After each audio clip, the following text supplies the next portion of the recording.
বিশ্বস্ত সে কোন বন্ধু বলো বেশি বিশ্বস্ত, কার কাছে মন খুলে দেয়া যায়, কার কাছে সব কথা বলা যায়, হওয়া যায় বেশি আশ্বস্ত, তার নাম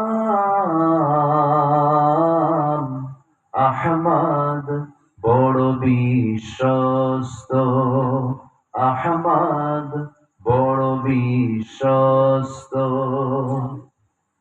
যে জন কখনো ব্যথা দিতে জানে না, যে জন কেবলই মুছে দেয় বেদনা।